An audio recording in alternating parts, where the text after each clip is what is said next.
Good afternoon, ladies and gentlemen, and welcome to what I think will be probably the most informative speech of your entire life. What would you say if I told you that America was no longer the greatest nation in the world?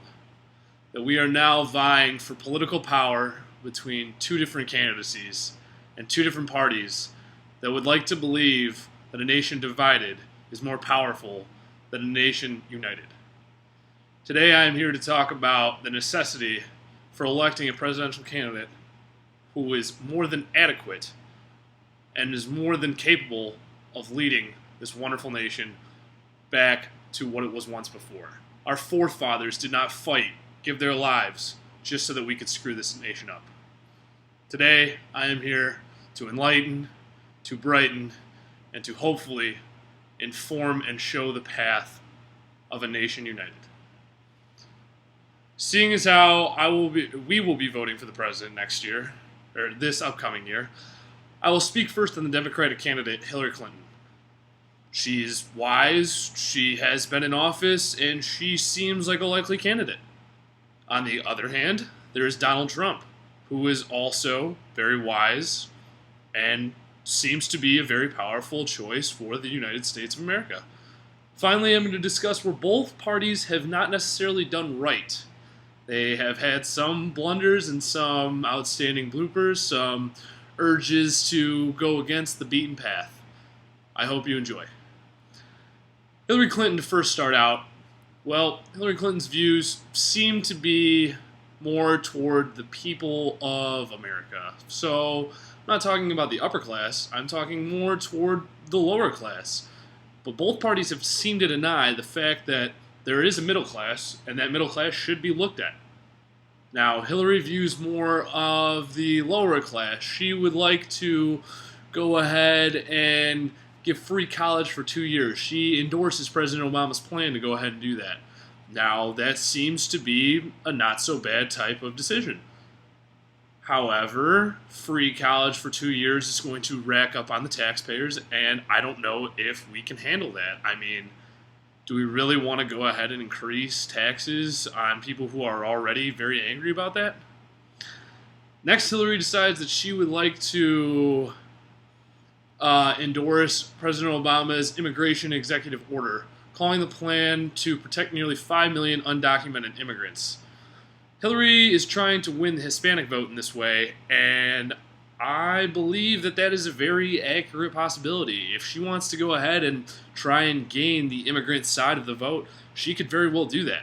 Now, her counterpart, Donald Trump, who I'm going to speak about next, does the exact opposite. Donald believes that we should follow Reagan tax economy. So we want to cut taxes. We want to keep taxes. We want to increase spending, and we will hopefully spur investment and consumer spending. Now, Trump also believes that we should send lump sums of money of federal money to Medicaid to go ahead and provide each state with low-fee health care for people who not necessarily can afford what is already being used by the Obama administration. Donald Trump seems to be a very accurate candidate, but he brings a lot of power. He brings a lot of the old America, what was once possible. Now, Hillary seems to be getting showed upon the light of her in her scheme of lying. This is where I'll bring up my third point. I have come to understand that Hillary Clinton has been harassed and beaten up for her Benghazi scandal, where she did not necessarily show all of her emails. Well, you can go ahead and say that it was bad that she didn't show her emails, but she has done a tremendous job that will just be dictated by those 3 or 4 days where she did not necessarily come through as her position in Secretary of State.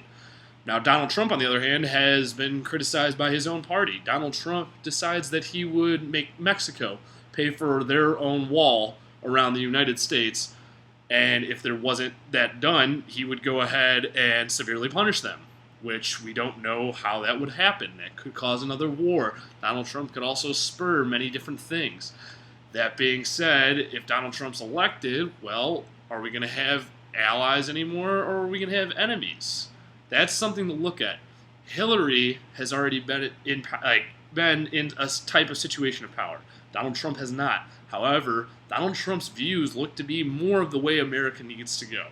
I will let you decide on which way you believe America should go. So just to recap, just to conclude, we have Hillary Clinton, the Democratic nominee. We have Donald Trump, the Republican nominee. We have Hillary Clinton, a statesman who has been in office before. Her husband was president. We have Donald Trump, a very successful, powerful businessman. But let's just bring it back to what it really truly means. We need to make America the symbol of freedom, the symbol of independence, and most of all, a leader to look up to. Ladies and gentlemen, making America safe and brave for future generations is our only goal.